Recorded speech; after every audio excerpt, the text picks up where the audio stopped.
Today here at Extreme Collectibles, I found myself in a situation I've never been at before.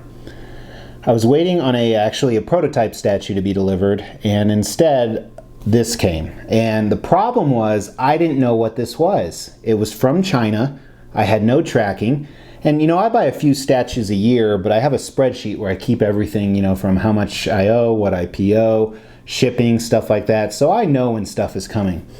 And it was a monster box. It was huge. So I did a little bit of detective work after just staring at it for 20 minutes because I have stuff delivered to my office and then I bring it home, which is fun carrying that shit down the stairs.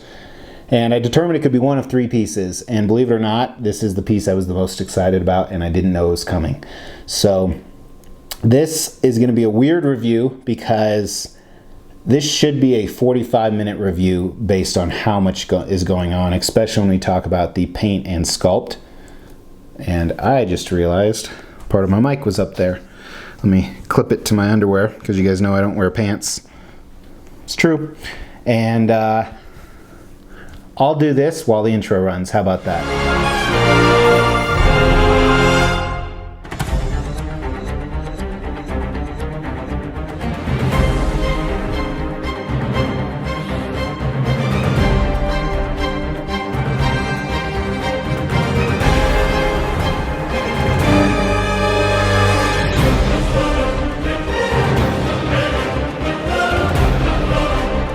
Extreme Collectibles here with custom quarter scale mummy. And actually I don't know if this is custom. I believe it may actually be a licensed company called Dream Figures. They have a website, so go check them out so we actually can talk about where it comes from. And I realized during the intro I probably let some of you down or relieved some of you knowing that I do wear underwear because when I do my reviews I always do. I can't go commando. Can you comment on that? But as I said, this piece arrived unexpectedly. I did have it paid off and I knew it was going to arrive soon, but I was generally pleasantly surprised because it was a really bad day. So as I opened it, let me show you a series of pictures here. So I'll kind of narrate over it. Here you see the cover art box, just a small little cover art box. And then on the inside, it's the custom black foam that most custom pieces come in. And again, I don't know if this is custom or not. And then it had two different layers, but it had so many different pieces. It actually had 22 pieces plus a bag full of scarabs and a chain. So it's technically about 30 or 40 pieces, and it had an instruction booklet as well. So lot going on, lot to unpack. And I couldn't believe more of these parts weren't broken, especially some of these mummy straps. Some are permanently attached. Some are ones you put on after the fact. I think there are about 8 of them you do. And it's not very easy. I did have to, be a pussy and use the directions, which I hate doing. But yeah, figuring out where they go. But once you do, they all key in only a certain way. So I really appreciate the design, which we're going to talk about that. But as you see, I have an arm laying on the table. I had a casualty. It was broken. So this is, one of the straps fell off. This is unfortunate. When I do the close-ups here, I'm going to try and brace the arm in place, but it just will not stay. So I am going to contact them.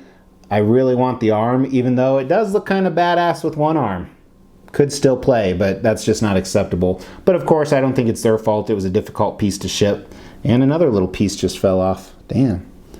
And as we go into it, you're going to see all the intricacies of this. I think we'll talk about that later.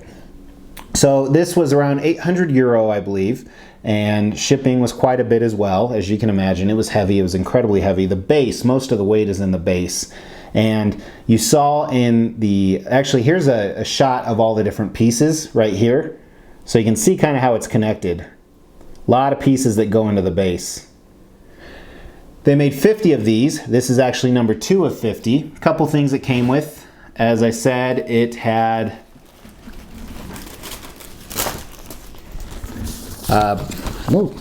pretty thick instruction manual that also kind of tells about the character. Kind of reminds me of what XM used to do. Kind of neat. Just talks about the mummy, year 2043 BC, a long reign of oppression, blah, blah, blah. The daughter of darkness and the shadows, and I move. So very neat. Then it has kind of an illustration of where everything goes. So pretty good directions, actually. It doesn't tell you what order to do things in, which is a little confusing. If you put them in order of the number of the pieces, you'll do it wrong. So you actually have to go backwards, but that only takes a few seconds. And then they have some teasers of their Lycan, their werewolf that they're doing that you've probably seen online. And I'm gonna, spoiler alert, definitely picking that up because this is beyond expectations other than the broken arm. So really cool. They also have a COA. Here's an up close shot of it. Capstone piece. This is their creepy monster collection. This is the mummy, Egyptian, and it's all, as you see here, it's all, there's no spaces. I think they tried to go something back Egyptian. I actually built an Egyptian tomb once, and hieroglyphics actually read up and down, so a little bit different, but I really like that. And then ironically, this wasn't intentional, but it came with some of the black foam. It was like a pumpkin. Kind of crazy. Actually, the front side is dented in, looks like a mouth. Jack-o'-lantern, not pumpkin. Let's do dimensions on this guy.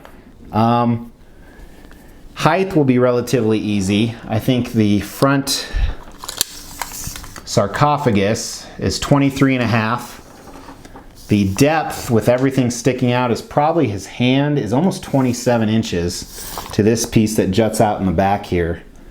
And the width won't be that bad, but 24, 25 inches. So he's gonna take up a lot of room. I purchased him because I have a horror collection and I thought he'd go great with that. My horror collection includes the Howling Werewolf I reviewed, ARH Medusa, Sideshow Jason, Freddy, Leatherface, Lord of Darkness, Mola Ram, and then I have a few other ones coming. I have a custom werewolf coming next month, a few other ones. So that's why I purchased him, and I'm going to get this werewolf, obviously. I like werewolves. Who doesn't like werewolves? Yesterday I did a review on Superman. I said, who doesn't want Superman's powers? I'd kind of like to be a werewolf if I could control myself when I was a werewolf.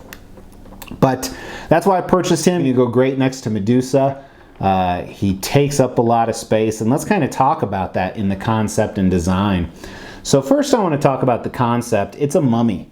But the cool thing about it is when I was growing up and you had the traditional mummy character or horror characters, I always think of Monster Squad, the greatest film of all time. You know, they had the Mummy, Creature from the Black Lagoon, Dracula, Wolfman, Frankenstein's monster, and the Mummy was never really scary. Band-Aid breath is what they called him in that. But just in general, the Mummy wasn't very scary. But I think they did an awesome job, you know, starting at the base here. This just looks awesome. There's so much going on and it adds to the character. And some people don't like huge bases, but this just knocks it out of the park. It adds to the Mummy, but the Mummy itself looks fantastic, you know, especially some of the paint and sculpt we're gonna go. It looks scary. It's lunging forward out of the sarcophagus with all the, you know, it's an Egyptian tomb, obviously. Really, really cool. And some of the stuff we're gonna talk about in, man, you know, so Egyptian tomb, you think gold, stuff like that, and there's so much gold on here, but it's differentiating and it pops out, and I'm really liking this piece. You're seeing emotion in my voice. I don't think you can see emotion, but you know what I mean. With the design, quite a few really good things going on here. First of all, I think shipping the Mummy in one piece with a lot of these bandages that are attached and the skinny legs and skinny arms, I'm going to be shocked as hell if 20 to 50% aren't broken in shipping.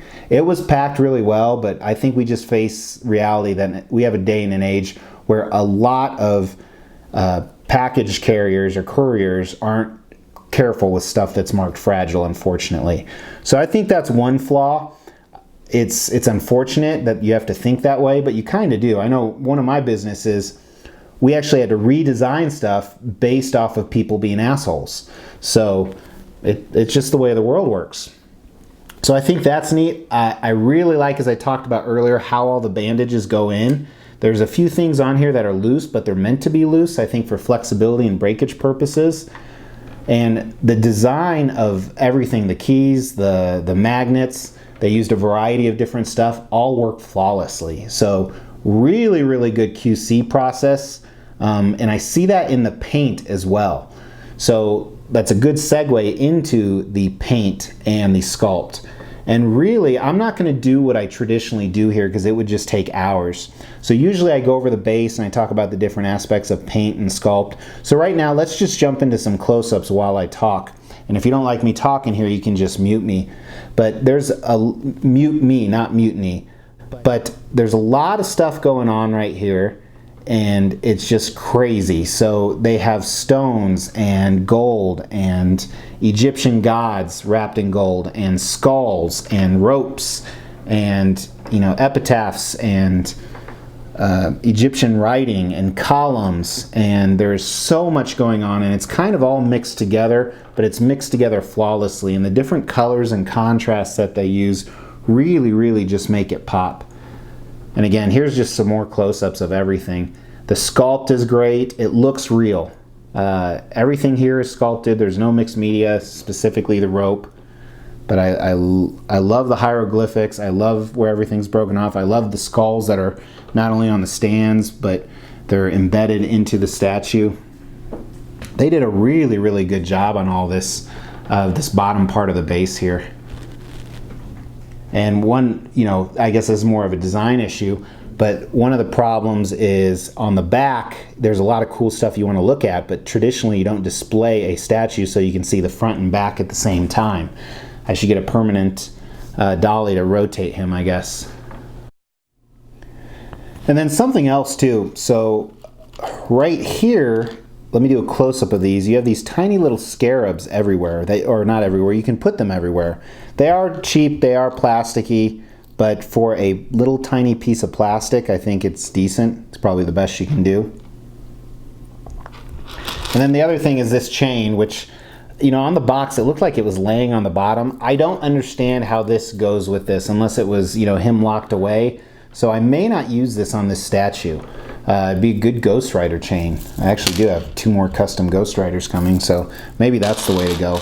But I want to talk about the upper part of the base here, you know, kind of the sarcophagus and the other stuff sticking out. So let's start some close-ups. First here at the inside of the sarcophagus, again, some awesome hieroglyphics. And this paint, this brown mixed with some gold and black, just looks absolutely phenomenal.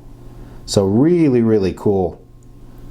And then the other side of the interior of the sarcophagus, the front right here, you can see the scratch marks where he was buried alive and tried to get out because he's a mummy, which is awesome. And when we get to the hands, you'll kind of see some matching parts of that. Then looking at the back of the sarcophagus, first of all, the back is just this plain inline texture with this design. Looks really cool, and there's a hint of gold mixed with those same colors that we saw on the interior.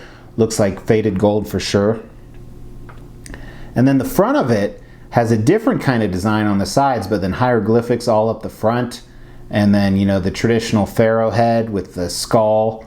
You know, instead of a normal mask, it's a skull with, you know, really cool teeth designed in there and eyes and a beard. And that's only matched by how cool his hands look. And then a different design on his arms. So really cool. And then you see the staff here that we didn't really look at the bottom. This, I don't like the color on this. It's the only gold that's out of place and it looks a little cheap. This is probably my only criticism of the statue. And then you have some vases down here. Again, traditional Egyptian vases. Some of them are broken. Great broken edges. Great detail and paint on them of the different designs. Looks like a scarab and a cross and just some cool etching. Looks fantastic.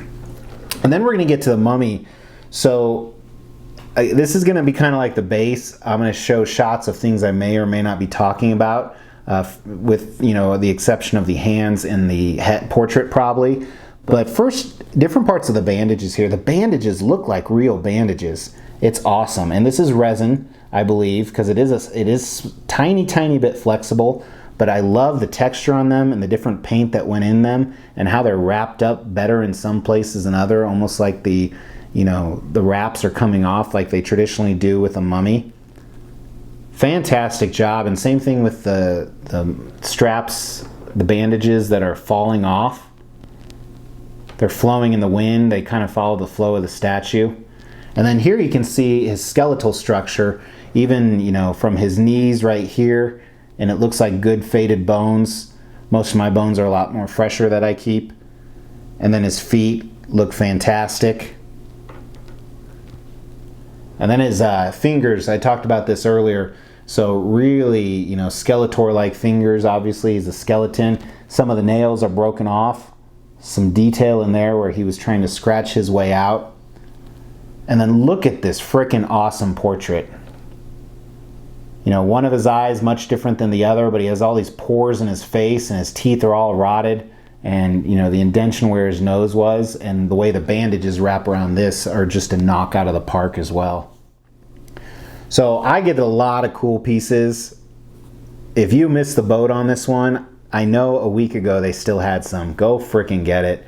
And for the record, I don't get kickbacks. I pay full price for the statue, for shipping. I know the factory that made this is a factory that makes a lot of them, ran by you know, an awesome business person. So great job, really impressed, really excited about it. And let me know your thoughts on this piece, and let me know your favorite horror piece, or a horror piece that you have or you wish you had. I still have one. This is my grail. A grail is something you can't attain. Mine is Sideshow Pumpkinhead maquette. I love that piece. I wish I had it. So, but this is badass. Other than probably not being able to ship this again, this I don't want to say this will be grail status, but this is an awesome piece. So thanks very much for watching. I really appreciate it. If this is your first time, go ahead and subscribe. If it's your 100th time and you haven't, subscribe as well. Give me a like. It helps this video have more visibility so more people can see my mug. So thanks so much. Take care.